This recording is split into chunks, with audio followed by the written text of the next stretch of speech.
I'm a proud American, I'm a proud conservative, and I'm a proud Laker. And I want to stay as a proud Laker, and I will, if my rights are protected and I can feel that as a GVSU student and a Laker, my rights are protected. After conducting a survey looking at the state of free speech at Grand Valley State University, I discovered that a large percentage of students felt as though they could not speak their mind because of their political beliefs. Nearly 40% to be exact. Among liberal students, only 8.1% felt this way. However, among conservative students, 3/4 felt as though they could not speak up. Is there a free speech problem at GVSU? I decided to interview some of the most politically involved students on campus, on both sides of the aisle, to find out. 75% of conservative students and 40% of general students said that they feel like they can't speak up. If you want to be an all-inclusive university, that has to be 0. In my opinion, I do see it as a problem. Just as an individual that appreciates free speech as a constitutional right for all, I find it troubling that individuals have a feeling that they can't express their views the way they want to. Yes, I do think there is a problem, because I think for conservatives like myself, day to day they see professors and students and just a general culture that's kind of set up to do little things that just really will add up and make them uncomfortable to speak. And I think that gap comes from just what I talked about. I think you have a culture, especially among professors, that is set up to make sure that there is one dominant opinion that is expressed throughout and that other opinions aren't seen. Grand Valley historically has had a problem with free speech. I mean, up until last year, there were a lot of draconian speech codes, such as the free speech zones, approval and permits. I actually went to a free speech event specifically for professors just a few months after the decision in courts was made, I think first semester. And there was still this sort of feeling between the professors and the administration of that free speech was sort of enforced on them by the courts and not something that should occur on a college campus. According to the survey, over 1/4 of students have felt silenced by GVSU staff or faculty. Looking at liberal students, only 5% have felt silenced. In contrast, nearly 2/3 of conservative students answered this way. Because you go to class and your professor is lecturing you over how to grieve for the loss of the election of our president, because they're talking about how white men are terrible, how the Republicans are trying to murder people over tax cuts. What millennials need to do, and sometimes we can't because we're so busy doing one thing after the next, is sit down and research the facts and talk about it to learn what's real and to know what's fake. Last year, I had a final paper in a class that I had gotten 100% on every assignment, every test, every paper to that point. I chose something that I didn't think was going to be that controversial. I said that we should get rid of the national minimum wage and instead just allow individual cities and or states to make the ruling. Within, I was able then to kind of ride the fence, choose both sides, and in some of the initial feedback I got from him, essentially told me that my argument was wrong because I didn't choose and solely look at the far left. We have to raise it to $15, $20 an hour alone, regardless of the area. And I think in the end, I was able to fix some things and just appease the professor, essentially.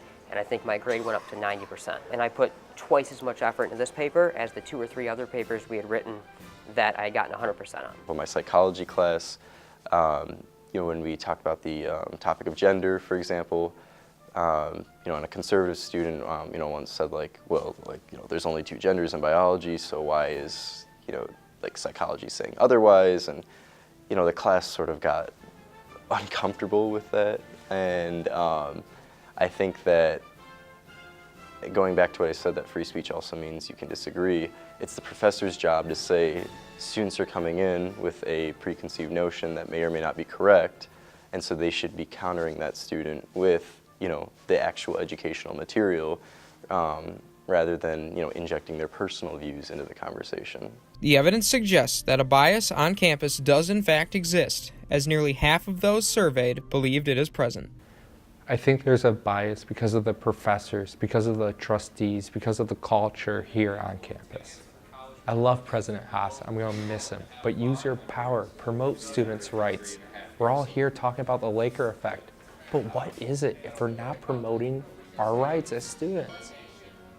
You know, I think there is a larger problem in terms of the little things that are done to silence those conservative voices that felt that way, but I think one of the issues is it's something that you may not be able to just look at in a legal sense, because I think after what Turning Point USA was able to do last year, the legal issues of not protecting First Amendment rights, because you're still allowed to say what you want, but it's just through the little things that are done in class, the little ways to threaten conservatives and to tell them not to speak that way and to, pile on with 4 or 5 students against them.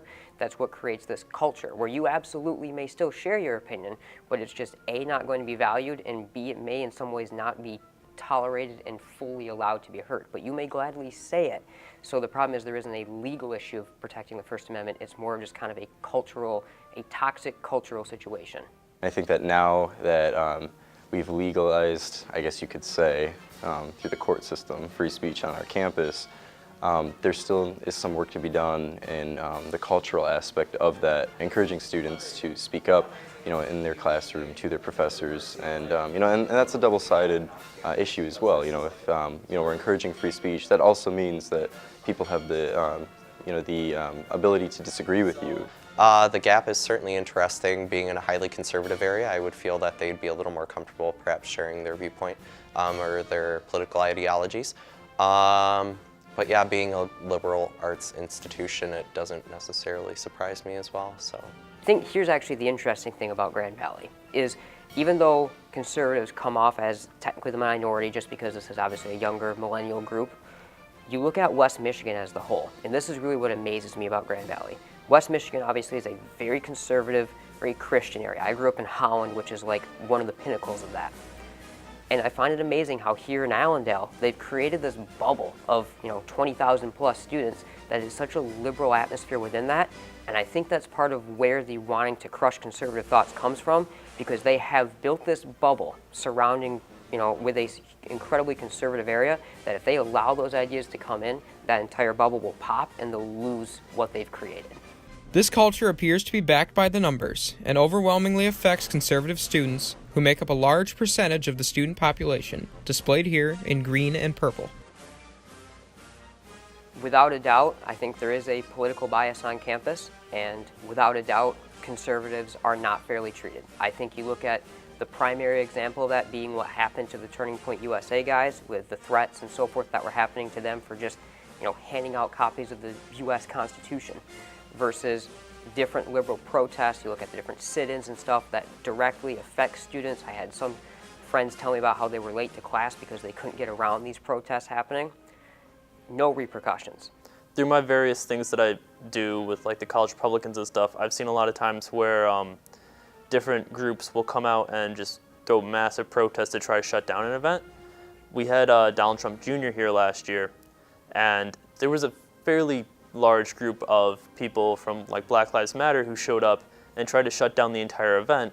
So there's a lot of people who try to use the heckler's veto to shut down speech they oppose, but then on the other side, they're like the conservatives who are okay with hearing viewpoints that they don't agree with, because they sit through college classes where they hear it all the time, and they don't feel the need to go try to shut down everything around them. Do I feel like the university would necessarily be out to get students? No, I don't think that they're on like a sort of hunt against free speech.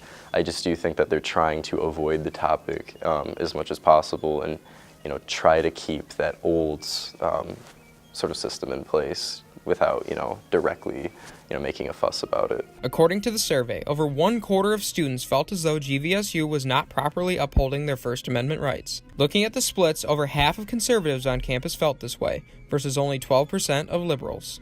I reached out to Mary Eileen Lyon, Associate VP of University Communications, to get an official response from GVSU.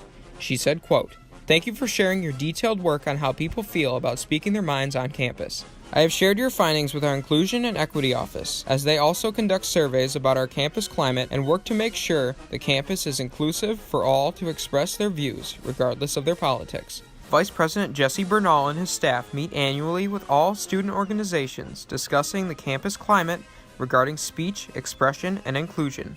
He and his staff analyze internal data regarding climate and how people feel. There are resources for people on campus who believe they are being belittled or disrespected. Some students or speakers in the college world today like to try and support some kind of speech affirmative action for conservative students, and I don't think that is the proper solution. From a liberal standpoint, I understand that my viewpoint isn't necessarily going to get across to a lot of conservatives, but I try to open those dialogues with respect, and understanding that we're going to agree to disagree on some things, and that I need to be open to hearing their side and consider their own mental well-being and their own knowledge on the subject matter. I've seen conservative students sort of going off of what they've seen at other universities. I think Grand Valley does a good job of encouraging speech in the classroom. I don't feel like it does in the wide campus as a whole. This is not isolated to GV. GV is probably one of the better schools of some of them out there. You look at a place like UC Berkeley, for example, and who they turned down. My favorite is, turning down Ben Shapiro, the Jewish Nazi, apparently, as they would like to say, because he's going to come and bring these Nazi ideas, even though he's Jewish and he's the furthest thing from that. I think Grand Valley is, and this is unfortunate, Grand Valley is probably one of the schools that maybe allows the most conservative speech compared to what you see in a lot of these other public and private schools around the country. Every student needs to be heard, no matter if they're on the left or on their right, and most students feel like there is a bias. Most students feel like there is a bias that they can't use their right to free speech, and that's sad. I think Jake's findings are true facts.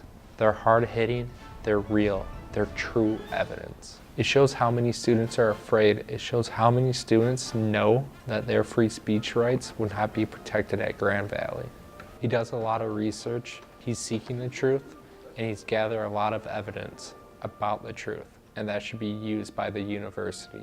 I think you're doing a good job. I think that really the speech issue is moving in the right direction at Grand Valley, and so just simply being here and getting student opinion on this is part of that first step to changing the culture, because we can win in the courts, but students can still feel like they're culturally, or they're not allowed to speak.